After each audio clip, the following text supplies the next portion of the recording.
So, we mentioned, gentlemen, and it's the same guidelines as always. We want to make this conversational, easygoing. Feel free to interrupt, correct, anything like that. It's going to be a free-for-all. We have plenty of time here. But let's first throw out there, we mentioned public-private partnership. Some of us who deal with that on an everyday basis, we know exactly what that means, but Frisco is not new to public-private partnerships. Mr. Mayor, I'll throw it out to you first. Kind of introduce, if somebody's never heard public-private partnership, otherwise known as P3, what is that all about? How has Frisco taken advantage of this concept up until now? Yeah, thanks, Tony. And so for the members of these luncheons that come and hear us speak all the time, they're probably sick of hearing us use the term public-private partnership. They're like, enough. But it's really how the city has been built through these partnerships. And it's really how cities should be built. The irony is that very few do. And it's very rare that you can find entities like a city, a school district, and then the right private partners at the right time to be able to put these great projects together. And that is something that our city manager, George Purifoy, our leadership here, has mastered. And once you see it in action, then there's really no other way to do business, because the benefits are you're using taxpayer money to fill a need, but then incorporating private uses to actually extend the reach of those tax dollars and create much more incredible facilities. No city or school district, particularly if they're going to go build a new football stadium, would say, I think it's a great idea for the school district to go build a $250 million domed high school football stadium. But that's what our kids play on. You know, I'm going to get to see my son play at the Star this year and at Toyota Stadium and just the facilities that we have, and that's really a benefit to the community. And then you wrap in a private component, and then it makes all the numbers make sense. It's a lower maintenance cost for the facilities. And so as we dig into how this project was made, that's exactly what's going to happen here, is our students are going to be able to play in a world-class facility that other school districts don't have the opportunity for. It's going to be incredible outcomes, not just from the public side, but the private side also. You've already mentioned the Star, Toyota Stadium, Dr. Waldrip, obviously. PGA is another one, the most recent one that has a huge effect on ISD. What's your input on that, why this is working? Well, you know, to Jeff's point, it's unique. All of those partnerships benefit our students. That was the whole reason for them in the first place. Jeff, I don't think we would have had any trouble passing a $250 million bond for a stadium. I think it would have gone right through, and everybody would have been cool with it. So, it's called sarcasm. Yeah, but no. I mean, you think about the kids being able to play in the Star or Toyota Stadium, or the Rough Rider Stadium, or the hockey facility, or any of it. This is just one more of those opportunities, and that's the whole reason for us as a school district entering into these things. They're wonderful partnerships, and they always benefit our kids. Mr. Mayor, you mentioned finding the right private partner. Mr. Braun, or I'll just say Don, just for simplicity here. There's a lot going on here at Hall Park. Can you just recap for everybody kind of where Hall Park has been over the last, what are we talking now, 24 years? Where is Hall going? And how does this fit in with this opportunity? Yeah. Let me just first, thanks Tony, but let me first just weigh in on sort of the public partnership. You're not supposed to correct me, you're supposed to correct and jump in on that. That's fine. No, it's, we sit here in Frisco, we've been here almost 30 years, and witnessed all the great public-private partnerships that have come together. We've partnered with the city on a number of different things, nothing to this level. This is sort of taking it to the next level. But we do developments across the country, work with municipalities, throughout the United States. And really, when you think about what's gone on here, it just feels like, well, of course, this is what makes sense, right? The benefits seem so obvious. But I'm just here to kind of reiterate what both Mike and Jeff have said, and that is that it really is unique. Frisco and our environment, in our world, and the development world is unique, throughout the many municipalities that we've worked through. So now, remind me what your question was. Well, I want to do a mic check real quick. Sounds good on all three of our speakers? We're good? All right. Just kind of recap for somebody who's just walking in, just moved to Frisco. Where is Hall Park? You mentioned we've been here you've been here almost 25 years. Where has Hall Park been, and where is Hall Park going?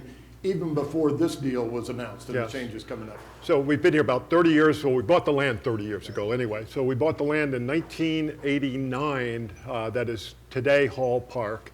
And, people talk about Craig Hall and his vision, and the man is truly a visionary, man to work with over the years. I will tell you, he had zero idea that Frisco would be, what it is today, or even anything remotely what it was become since 1989. We started developing it in 1997, so a little over 20 years ago, and developed 17 acres or 17 buildings over that period of time. Since have torn down 2, so now we have 15 buildings, 2.2 million square feet of largely office there. But as we're going to talk a little bit about the Performing Arts Center, as well as the next phase of development, how all that melds together is something I think is really going to be extraordinary for the community. And I want to make certain that we kind of recap how we got to where we are for everybody who may be new. So we summarized sort of the history of P3 in Frisco, how we've used it on different projects, where Hall Park has come from and evolved from. But Mr. Mayor, this arts and the quest, I call it a quest for the Performing Arts Center, this just came up in the last 6-8 months, right? This is a fairly new deal that's been going on around here. Where do you start with that? Where do you unpack that one? So for us old timers, yes, this has been a hot topic in Frisco for now decades. Many people know the City of Frisco at one point entered a partnership with a couple of other cities to build the Arts of Collin County. Bonds were passed for that. And then that quickly became one of the most controversial projects in Frisco's history. And it wasn't because people did not want a performing arts center. The fight was that people wanted a performing arts center, but they wanted it in Frisco. And they didn't want to send our tax dollars to build something spectacular in another community that would create a arts-centric halo around that facility. And so we went through a bitter election, and I believe the final outcome was something like 50.5 to 49.5 in support of revoking the bonds and Frisco leaving the Arts of Collin County project. And so there was a lot of bad taste in people's mouths from the arts community that have dreamt of having a facility in the region. They were willing to accept a facility in the region just to have easy access to performing arts. And I remember I was on council at that time. It was like a decade ago. And I remember that night distinctly. The words I said was, what I have taken from this vote tonight, that there was so much community support for a project, but just wanting it in our city, is that one day the people that love the arts in this community will look back and say, that was the right thing to happen, because we'll be celebrating the day that we are building a performing arts center in Frisco. And so that's why that was so exciting when we passed the vote with the school district to finally take this milestone step, and it's now on the horizon. And it's been a major focus for you and the council to bring this to fruition, and you've been wanting to make this announcement. Dr. Waldrip, what was it over the last, I don't know, X number of months that sort of got this deal in particular on the drawing table, actively being pursued into where we are right now? But I think it started with the 2018 bond initiative. And of course, our board members are sitting back here. They'll remember it well. Our facilities are wonderful. We have these high schools with these auditoriums and things like that. But I think one of the things that was coming out of our fine arts department during that bond initiative was that we needed just a little bit bigger space for some of our events. And so the proposal was made to the bond committee that we include as part of that a separate fine arts facility for these larger events. And so the way that process worked, the committee kind of voted on the various aspects and parts of it, and that got included with the committee's blessing into the bond package.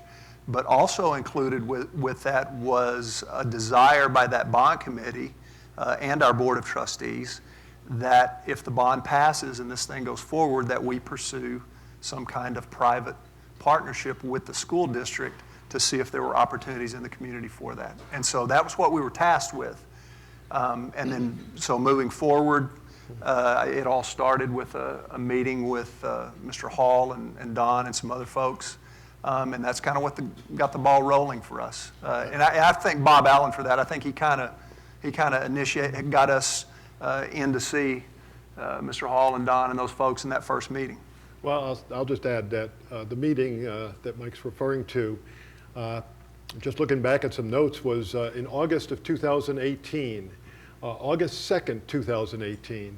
And the meeting was, and it was in the afternoon, and the meeting got set the morning of August 2nd, 2018. Bob Allen, Todd Fucci called me and asked if they could, and along with Mike, meet with Craig and I that afternoon.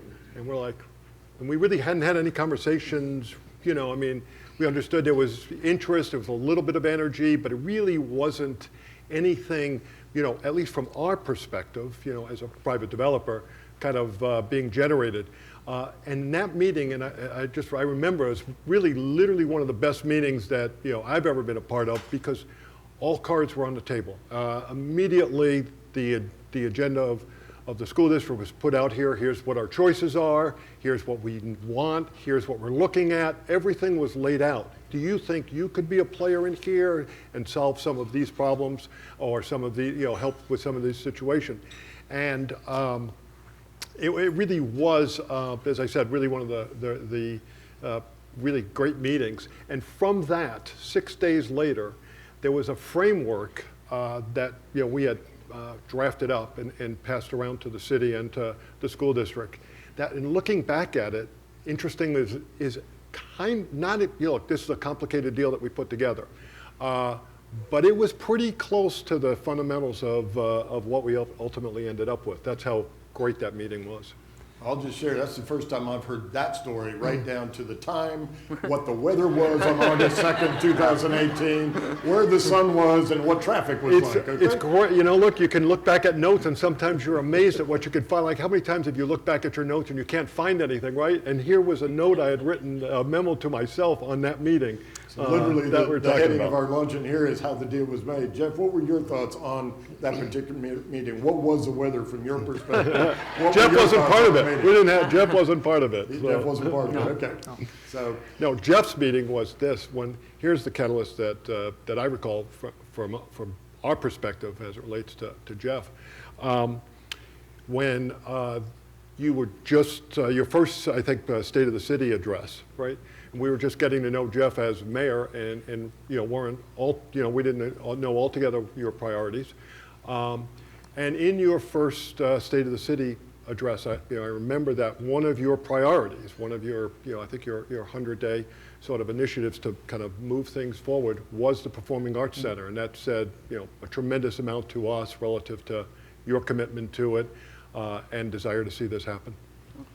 all right, so let's just go ahead and roll into the actual deal. I think we've got a slide up that will at least show the major tracks that we're talking about. I'm going to throw it out to any of the three of you who kind of just want to walk us through. Maybe Don, if you want to take it. Do you want to just kind of illustrate, we just got the main three parts up here on the slide within the park, and just kind of lay out where these three pieces are. Then we'll get into a little bit more on the pieces, the costs, who's paying for what, and we've got some slides to give you guys some clues on this. So there's really, you know, there's three pieces, really two. The park is 5.71 acres that we are about to start on in actually, you know, in the next, Brian Martinelli, our Vice President of Development's here, and we're starting that in September, he tells me. So he's on the spot right now and on the clock. But so that's going to be, we're referencing it at 5.71 acres just for people in terms of perspective. Clyde Warren Park is 5.2 acres. This dimension-wise is about the same, but, you know, a little bit larger. It's bigger. That was a requirement. It was a requirement. It had to be bigger. Look, is anybody here? Let me say, Clyde Warren Park is one of the great parks in the United States. Well, you know, we can only hope that we, you know, end up doing something, you know, remotely close to it. We think we are. We've got all the components of it. There's a dog park, children's play area, water features, visual arts. It really, event lawn. So, you know, it is intended to be that sort of impact to the community. The Performing Arts Center and garage is about 4.4 acres. And that will come about a year after the park is done. So just for perspective on the screen, that's looking from north to south. So the star across the road, looking south into the park area, down to the Performing Arts Center and the garage. So then I think we've got one more slide where we try to summarize who's paying for what in the different pieces here. Dr. Waldrip, do you want to kind of go in? Because I think there are different pieces here. The school district is the main driver behind the Performing Arts Center per se, the main building, correct? The larger auditorium piece. And I think ultimately it's a condominium agreement. So one facility, different pieces, and there are owners. People are responsible for the different parts. And the school district is the primary, the owner of the major fine arts auditorium piece. And then, of course, the city has their part as well. And then Mr. Hall obviously has some parts in it too. So anyway, that's the school district's piece. On the larger venue, the school district will have that for somewhere around 150, 170 days that they will have access to that building. Who will control the other days on the main venue there? Well, I think the school district is controlling the access to that piece. We think we'll have need for 150 to 170 days, and then the rest of the time it's for whoever and whatever needs to use the If facility. somebody was looking to use that on one of those days, who would they actually, I'm not looking for names, phone numbers, email address. Yeah. Which entity would they contact that would be managing that part of the? Todd Fouch. Yeah, actually, no, it will be someone associated with the district in some way that would help govern that. We just haven't worked out, obviously, any of those details at this point. Yeah, and to the back, I think we can leave that slide up there if we want, just because I think it's a good reminder to have the map up there and the breakdown. Mr. Mayor, the smaller venue then that's part of the Performing Arts Center, can you talk a little bit about what that encompasses and what it would be used for?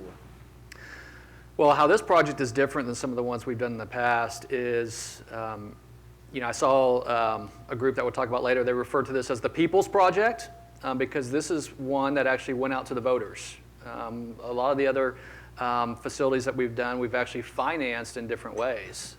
And so this was actually a public vote for the ISD bonds, and then we actually had a public vote for city bonds as well to build a performing arts center for community uses. And we have a huge demand for that. Our local arts groups, they're leaving Frisco just because we don't have adequate space for those kinds of things. And so that's going to be a 400 to 500 seat likely kind of venue that will complement the use of the larger venue as well.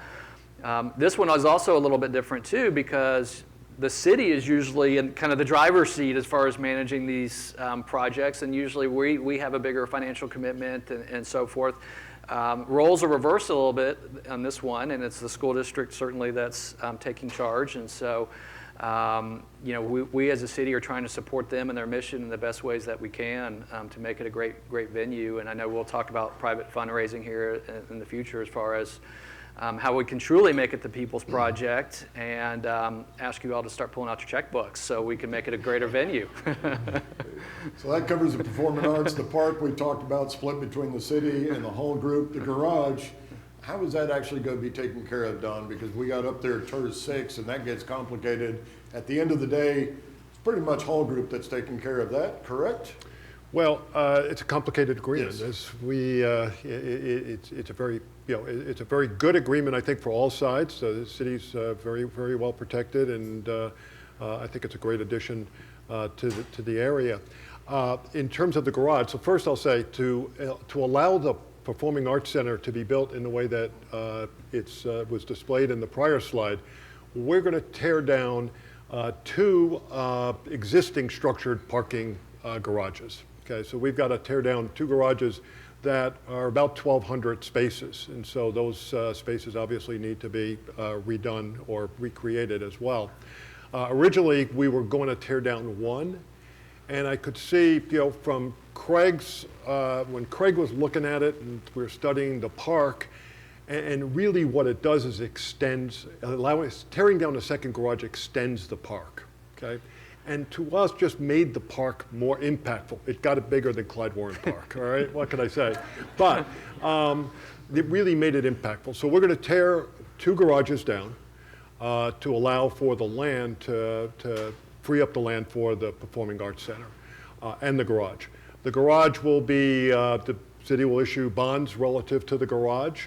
The bonds will be paid by a TERS, a tax increment financing vehicle within Hall Park, and to the extent the TERS doesn't have sufficient funds, then the Hall Group will have backstop the debt service on the bonds.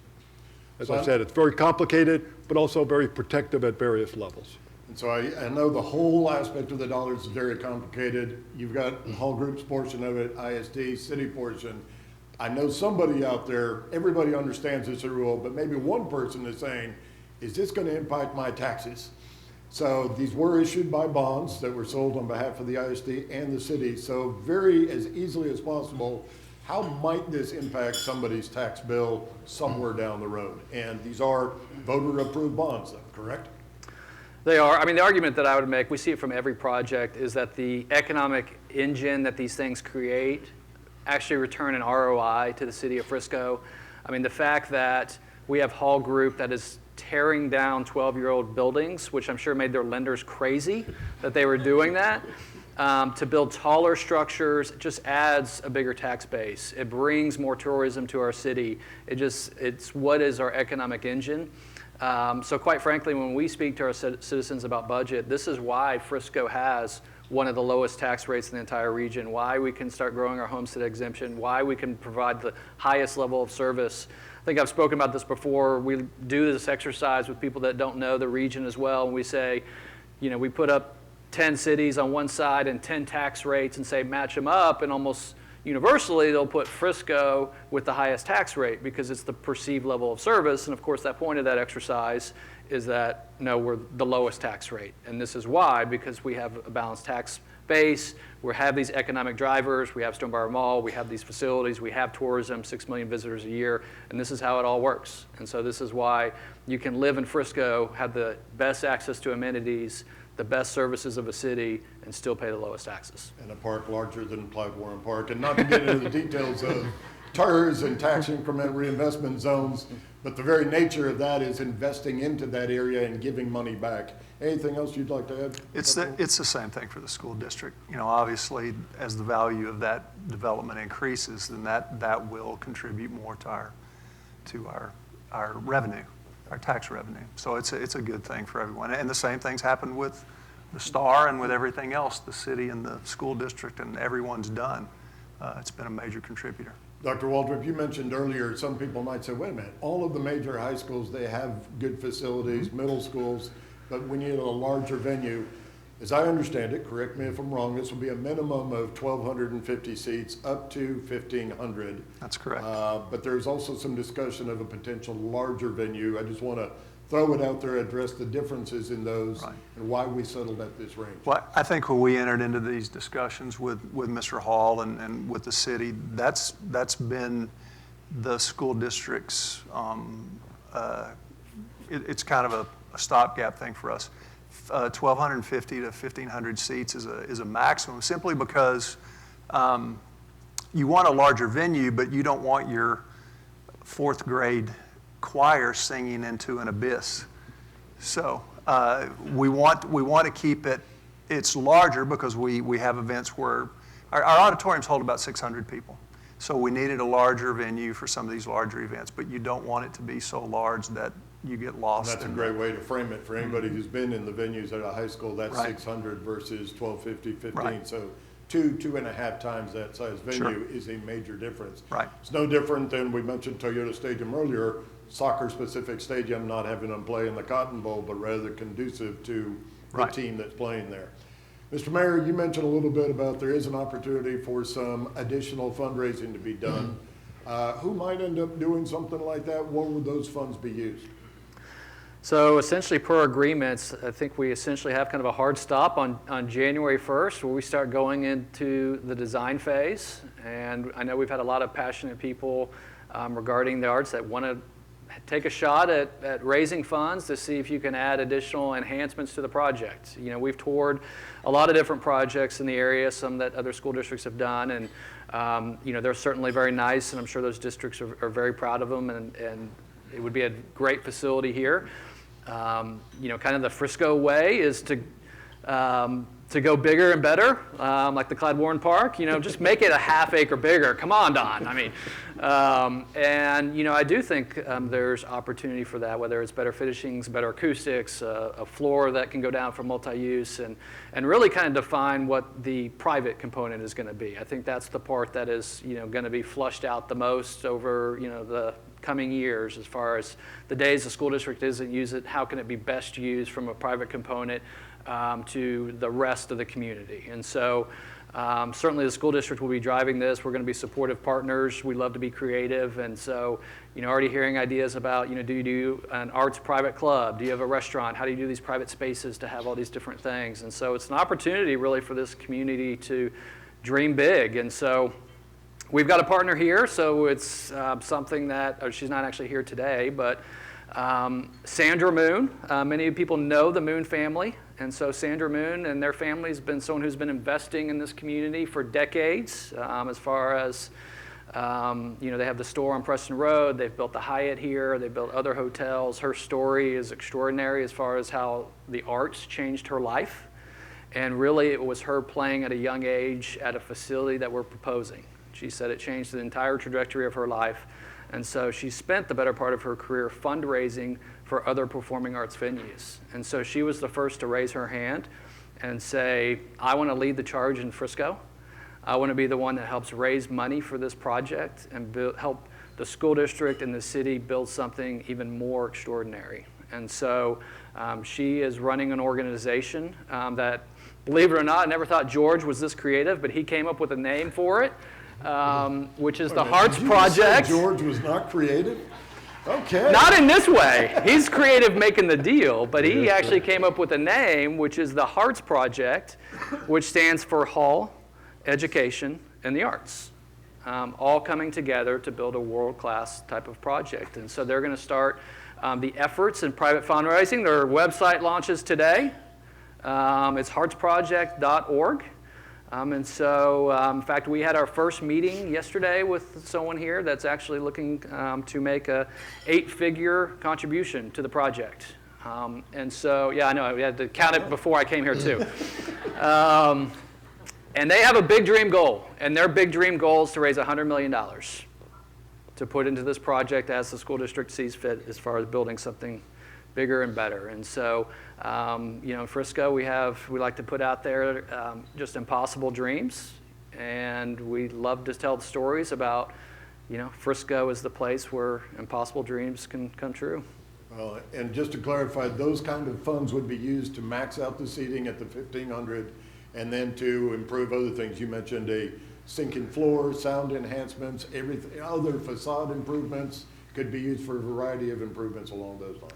Yeah, I mean, there's so many components to this. I mean, you know, the park is a big part of it. Can you create an outdoor stage as part of it? What other rooms are there? And so what other uses can be made? How it can support the businesses that are there during the day and conference, you know, having those day uses. I mean, I think the sky's the limit. I think always the thing is budget. You know, how much does it cost to operate? You know, everything you add, is there an operational cost? You know, and those kinds of things. And so, you know, it's a short window to see what can be put together, but, you know, anyone who has passions in that. And I had already committed to Craig Hall. He asked me if I would go on a road show with him to try to help raise funds for the project, and I've told him that I would. So we'll be knocking on people's doors and making phone calls to see if we can get Mike some more money.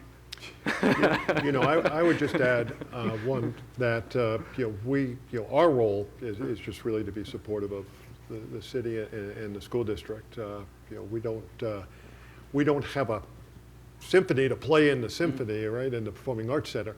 But having said that, you know, as we looked at it, and I talked about tearing down 2 garages instead of 1.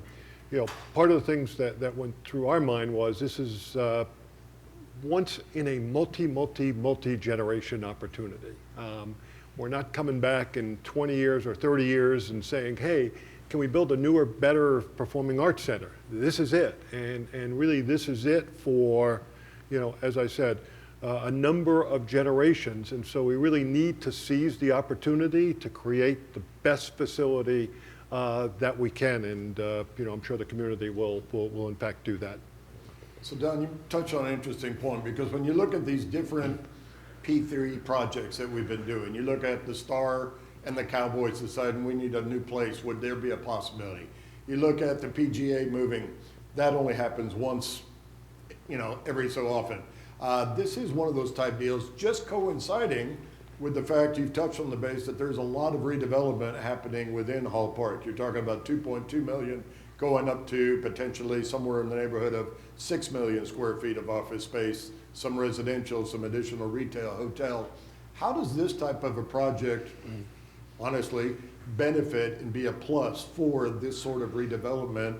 And you go into what the mayor talked on earlier, this is a win-win coming together and reinvesting in an area that otherwise may have been going a little bit old or stale. Yeah, so I think, I think the redevelopment, we tore down, two buildings, 12-year-old buildings, as Jeff said earlier, 266,000 square feet of perfectly good real estate, to create the redevelopment that we're starting on here in the next 3 months. And that was really centered around the park, as I talked about earlier. And that to us was the critical catalyst to the redevelopment in terms of what we're doing at Hall Park, which we think will be tremendous to the community and to connecting the Star and Frisco Station and all these great things that we have going in that section of town. The Performing Arts Center is just sort of cherry on top. It's, to us, it just made sense to have it there. The juxtaposition of the Star, right, the Ford Center at one end, where the school district has their football stadium.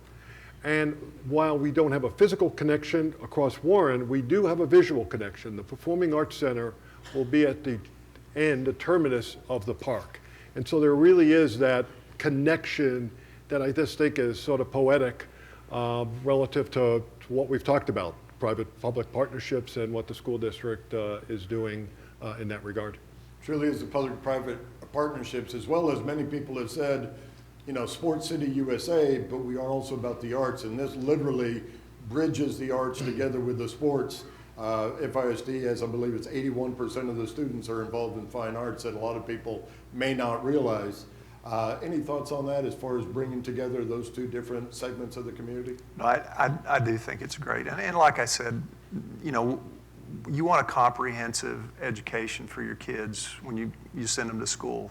And this just, it enhances things we already do. It gives them tremendous opportunities. And just like it's you think about our kids playing in Toyota Stadium and the Star and things like that, and the experience that is. I mean, some of them, when they go off to college after that, they have to take a step down.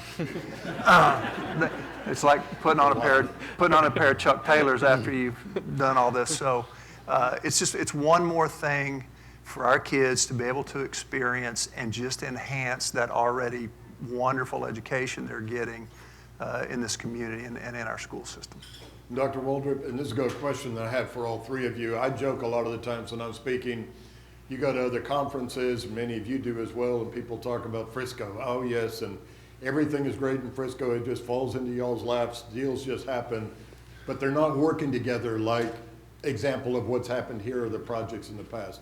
With the FISD being the driver, quote, on this project this time, how is this one different, and what's, just to kind of wrap up, what's the opportunity that we have here with this type of a project and these kind of partners to send a message out there to our community and beyond?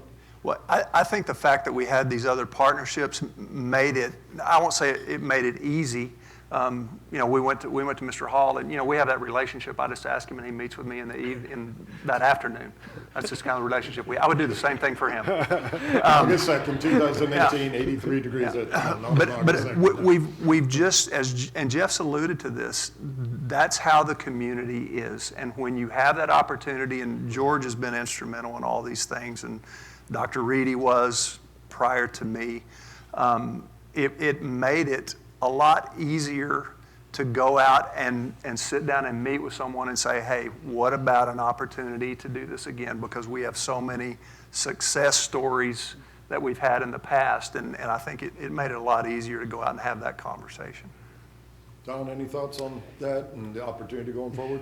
You know, I think I said it a little bit earlier, but it's about transparency in working with each of the units. So there's never any feeling of like not sure what their agenda is or the like. You know, working with Mr. Purifoy and working with Ron Patterson, working with Todd Fauci, Mike and Jeff. Is always transparent. You always come out of a meeting knowing, okay, here are the problems we have to solve if we're going to be able to move to the next step, and it just creates the environment to get things done. But Tony, I remember the first meeting we had, I tried to make sure they understand. I said, you understand this is yellow dog buses and adolescents. I remember That doesn't always come out good in the end sometimes when you're talking about dealing with they do tend to tear up things sometimes. I remember that and now, so there'll be a lot of yellow buses around this place sometimes. And I remember Mr. Hall saying, not a problem. So that's the kind of relationship I think you have in this. And I don't know if he was being serious or not, but he said not a problem. We've got 2 tables over there. They're on there. They're figuring it out right now. Yeah. Well, we know that Mr. Hall has been serious about this for many, many years. Jeff, any closing thoughts in terms of, and you've always been one to push the limits and what can we do better and best. What's the next project, or how can we use this to, illustrate and take this forward? Yeah, I mean, we've always been proud of being known as Sports City USA and just how we've created that as a brand. I think I had a trigger moment actually when the Cowboys did a feature 3 or 4 years ago when they talked about the importance of blending sports and art. And I've heard other people say every athlete wants to be a musician and every musician wants to be an athlete. And so the two kind of go hand in hand, but to see the student opportunities that our athletes get, and not just the athletes, but the people who support the athletes, the media departments, all the different kinds of things, and to know that we were kind of missing that same level with those that love the arts. And to be able to kind of deliver that, I think is going to create something that's going to serve this community for generations. And it's not just the families that are already here, but what we've seen is these commitments to these projects make families that love those types of activities want Frisco and Frisco ISD to be a destination. And so it's become that in sports. Anyone who had an athlete or is important to their family, Frisco is very much a destination. And with this project, those that love performing arts or they have got an inspiring child will see Frisco ISD as a destination as well. So just an incredible dream and a vision. And then to be able to bring in a private partner, someone like Hall Group, and Craig Hall has been a visionary for so many years. The commitment he has made to arts in this community with the public, I think it's the largest Texas sculpture, if I'm getting that correctly. It's just beautiful, the commitment they've made to the arts and just the money that he's putting in, the land that he's developing. Of course, it's going to help their project. But I think Frisco can really be on the map as not just Sports City USA, but kind of Art City USA or whatever you want to call it, as far as someone who sees the value in both, that well-rounded education, that well-rounded experience, and then it really makes everything work. And so 6 million people come visiting Frisco every year, and you have divisions within families. Some may love going to the national championship game, and someone in that family would rather go see something at the Performing Arts Center. And just another reason for people to say, let me stay another day or two here in Frisco. And so, when we look at this, Frisco is known for dreaming big. And when I sat out in front of this group in 2017 and I kind of put the flag there and said, hey, this is one of the things that's on my list as mayor. I want to try to help get to the finish line. It was the hardest one that I thought was going to be to accomplish. And the reason is because it's just impossible to raise money, because private donors who would love to give to it, they'll never commit to it until they know it's a real project. And so you just can never get it started. And I had no idea how we were going to get this ball rolling. And really, when it was the school district who passed their bond, nearly $50 million, and the community supported that, I was like, that's a start. And then the city had our money. It's like, okay, now it's a real project. And then we come together and collaborate, and we vote, and we pass, and we make this public statement. Here it comes. And so here it is. It's a real project. And now there's an opportunity. It's an opportunity for the community. It's an opportunity for the people who've invested in this community, who love Frisco, who have done well here in Frisco, to say, I want to be a part of making this a generational project for the community, and this is a way that I can find to do it. And we're starting to already hear people raise their hand and say, I want to be a part of this. I want to be someone who helps you give that little extra that makes it a special experience. And so I'm excited about kind of what the next 4 to 6 months may bring as far as, those that love arts, that love Frisco, that says, I want to make this the people's project of Frisco, and what can I do to help deliver that? And I know I'll be spending a great deal of my time here the rest of the year trying to help that cause. So just to clarify, January 1st, January 3rd, that's when the design process will start, gives those few months there for that private fundraising. Then we know what the scheme will be. That's what's behind that timeline there. So, and I want to make a point that business and art has been very much intertwined. We're talking like this, like we're finally over. We've gotten across the goal line. This is just the start, but obviously, as mentioned, Craig Hall and Hall Park has been active with art for a long, long time. Many different projects across the city that's been art. ISD, the #1 driver for business coming to town, arts and creative arts, fine arts have been a big part of that. And then obviously bringing in the star and all the components of art, that's been a part of that. So it has been there. This is just a huge new piece going forward and going from there. Any closing thoughts, Dr. Waldrip? No, I think, and our board, is always very clear about this. Our motivations are always what's going to improve the educational experience for our kids, and this is just going to take it to another level for them. One more incredible experience that our kids are going to have, that your kids are going to have in our school system. So that's what motivates us always. So at the end of the day, P3s are good for our kids. P3s are good for the business community. P3s are good for our residents, for our tax value. And we're going to have a park that's bigger than Clyde Warren Park. So, ladies and gentlemen, if you guys don't mind, please put together a warm round of applause for our 3 guests. We'll have you guys stay put.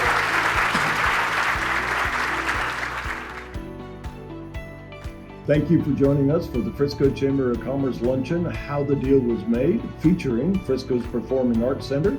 We want to thank our presenting sponsor, CoServe, our innovator sponsor, Garfield Public Private, our visionary sponsors, AECom Hunt, Audi OSHA, Texas Health Hospital Frisco, and Vanner. Thank you to our community partners, the City of Frisco, the Frisco Economic Development Corporation, Visit Frisco, Frisco ISD, and Collin College. And a special thank you also to the Westin Stonebriar Hotel and Swab Betovich Photography. And thank you to our table sponsors. Once again, thank you to all of our panelists, our sponsors, and all of you attendees.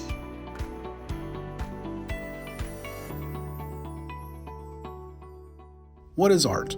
Is it a sculpture that catches your attention as you're walking to dinner? Is it music coming from a student's instrument that makes you smile? Is it the ability to ensure that the lights come on when you walk into a room 99% of the time? At CoServe, we believe that all these things are a work of art in some form or fashion. As the electric and gas provider for almost 400,000 homes and businesses in North Texas, it's in our best interest to view our craft artistically. Our ability to come up with unique and innovative ways to maintain our lines has helped CoServe rank as the most reliable electric provider in Texas for 5 years running.